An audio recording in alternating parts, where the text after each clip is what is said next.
Pemirsa, berbagai tahapan krusial Pilkada 2024 telah kita lalui bersama. Semua proses tersebut bertujuan untuk menuju demokrasi yang transparan dan juga adil bagi seluruh masyarakat. Kini kita telah sampai pada salah satu tahap penting, yaitu rapat pleno penetapan daftar pemilih tetap atau DPT. Proses panjang mulai dari pemutahiran data pemilih, kemudian juga ada pencocokan dan penelitian hingga uji publik. Akhirnya bermuara pada penetapan resmi DPT yang akan menentukan jumlah pemilih warga Sukabumi pada tanggal 27 November 2024 mendatang. Dan tepat hari ini pemirsa, saya tengah berada di Aula Hotel Agusta yang dijadikan sebagai tempat rapat pleno daftar pemilih tetap pada Pilkada 2024 mendatang. Nah pemirsa, pada rapat pleno ini dihadiri oleh PPK dari 47 kecamatan se-Kabupaten Sukabumi, kemudian juga dihadiri oleh Bawaslu, KPU Jawa Barat, dan juga Forkopimda, serta tamu undangan lainnya.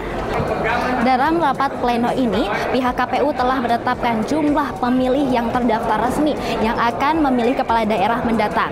Proses verifikasi dan juga validasi data pemilih dilakukan secara ketat untuk memastikan tidak ada data ganda atau pemilih yang tidak memenuhi syarat.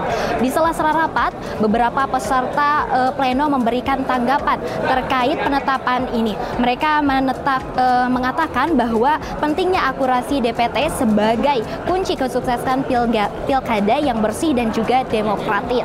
Setelah rapat pleno selesai, kemudian dilanjutkan dengan penandatanganan dan juga penyerahan berita acara. Perlu diketahui bahwasanya DPT ini merupakan tahapan akhir dari serangkaian proses panjang yang melibatkan panitia pemungutan suara di tingkat desa dan juga kelurahan. Kegiatan hari ini adalah kegiatan pleno terbuka penetapan daftar pemilih tetap untuk pemilihan gubernur dan wakil gubernur Jawa Barat serta pemilihan bupati dan wakil bupati Kabupaten Sukabumi. Pada pleno terbuka kali ini, KPU resmi telah melakukan proses rekap data kaitan dengan DPT. Jumlah DPT yang sudah kami tetapkan yaitu sebanyak 1.983.406. Dengan rincian jumlah laki-laki 1.1.764 orang dan perempuan 981.642 orang. Kalau untuk DPT tidak akan berubah, namun perkembangan pemutakhiran tetap berlanjut, akan diakomodir oleh DPTB dan DPK.